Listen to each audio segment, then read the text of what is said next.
Hello दोस्तों, आपका स्वागत है आपके अपने चैनल टॉप सर में। दोस्तों आज हम आप लोग के लिए जो पॉलिटिकल है उसका दूसरा का पार्ट लाए हुए हैं, ठीक है ना। आपसे रिक्वेस्ट है कि वीडियो अंत तक देखिएगा, क्योंकि ये जो है वीडियो सीरीज चल रहा है पॉलिटिकल का, और इसमें वही क्वेश्चन लाया जा रहा है जो आपके एग्ज़ाम की दृष्टि से है। तो चलिए शुरू करते हैं।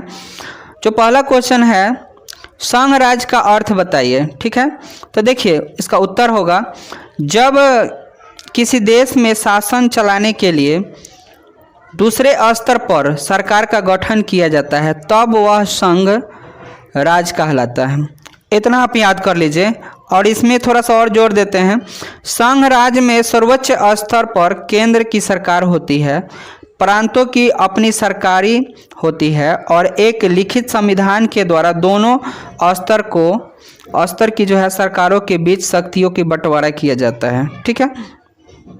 चलिए अगला जो है क्वेश्चन, गठबंधन की सरकार में साझेदार कौन कौन से होते हैं। तो देखिए, जब केंद्र और राज्य में कोई दलों का सहयोग से बहुमत पूरा होने पर सरकार बनती है तो उसे गठबंधन की सरकार कहा जाता है। यानी कहने का मतलब है कि दो दल मिलके और सरकार बना लिया ना, तो उसको गठबंधन की सरकार बोलेंगे।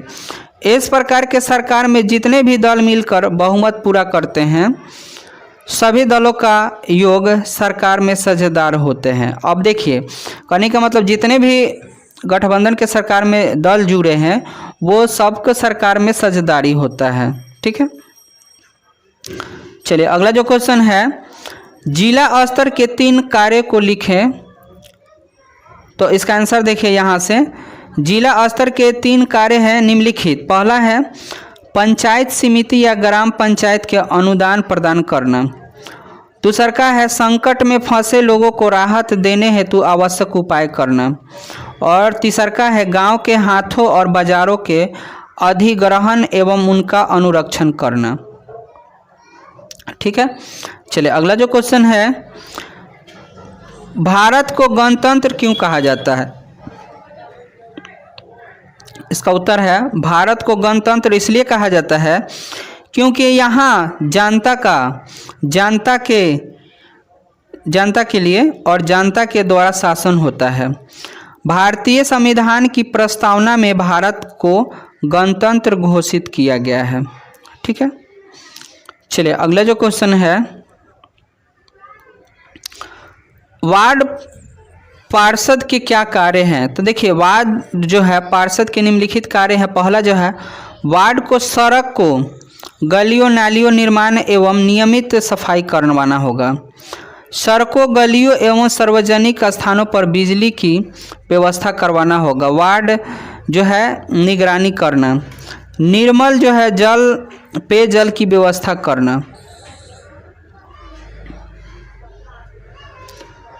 अगला जो है, भारतीय संविधान के अनुच्छेद 19 के विषय में लिखिए। तो जो है अनुच्छेद 19 के द्वारा जो है भारतीय नागरिकों को स्वतंत्रता का अधिकार दिया गया है, ठीक है।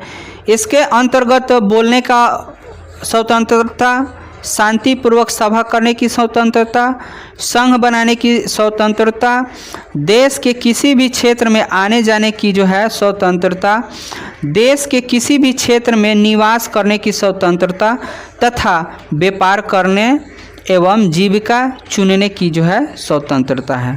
कहने का मतलब 19 जो है अनुच्छेद, इसमें बताया गया है कि आप किसी भी राज्य में जा सकते हैं, कहीं पे जाके अपना मतलब व्यापार कर सकते हैं, ठीक है।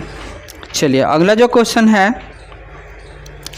केंद्र शासित राज्य क्या है। तो भारत में कुछ ऐसे भी इकाइयाँ हैं जो जनसंख्या और क्षेत्र में बहुत छोटे हैं, जिन्हें दूसरे राज्य में विलय भी नहीं किया जा सकता है। इन्हें बहुत कम अधिकार प्राप्त है। ऐसे राज्य को केंद्र शासित सरकार के द्वारा किया जाता है।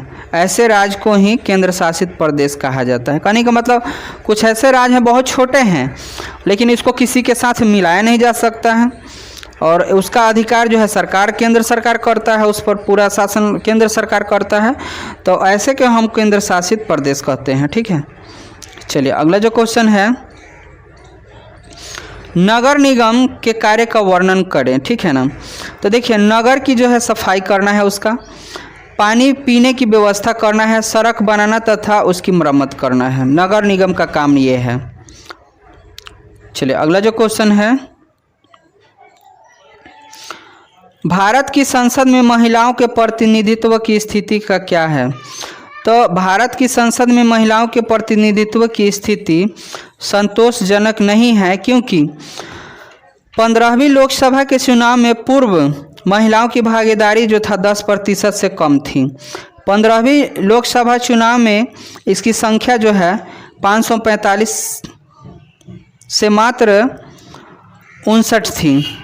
अब इसकी कुल मात्रा जो है 11%, तो ठीक है 11% है। चलिए अगला जो क्वेश्चन है, ग्राम पंचायत के किन्हीं 2 कार्यों का वर्णन करें। इसका उत्तर है, ग्राम पंचायत की 2 कार्य हैं इस प्रकार। पहला जो है, ग्राम पंचायत के क्षेत्र के विकास के लिए वार्षिक योजना तथा बजट तैयार करना है।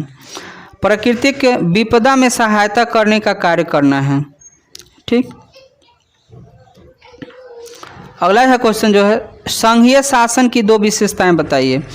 संघीय शासन की 2 विशेषता है। पहला है लिखित संविधान और दूसरा का है 2 स्तरों की सरकार, केंद्र सरकार और राज्य सरकार की। अगला जो क्वेश्चन है, महापौर पर संक्षिप्त टिप्पणी लिखें।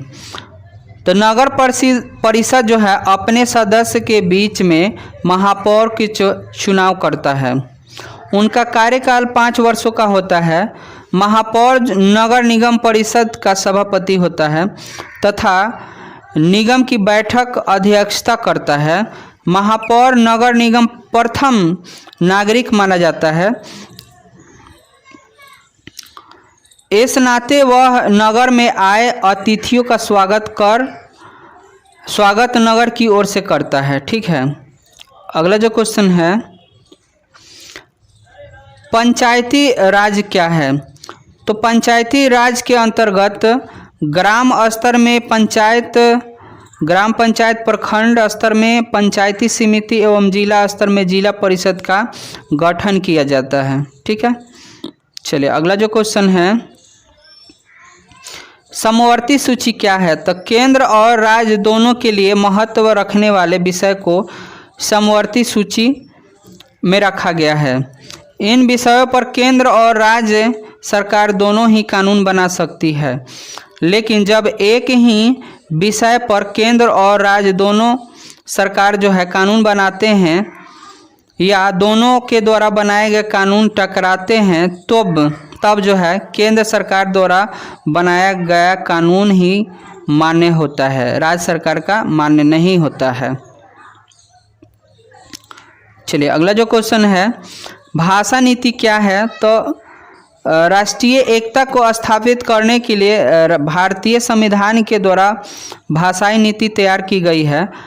भारत सरकार के द्वारा कार्यकाल भाषा के रूप में 22 भाषाओं की मान्यता दी गई है। विभिन्न क्षेत्रों के लोग अपनी अपनी भाषाओं को उपयोग करते हैं। हिंदी भाषा राजभाषा माना गया है और इसे जो है राष्ट्रभाषा के रूप में भी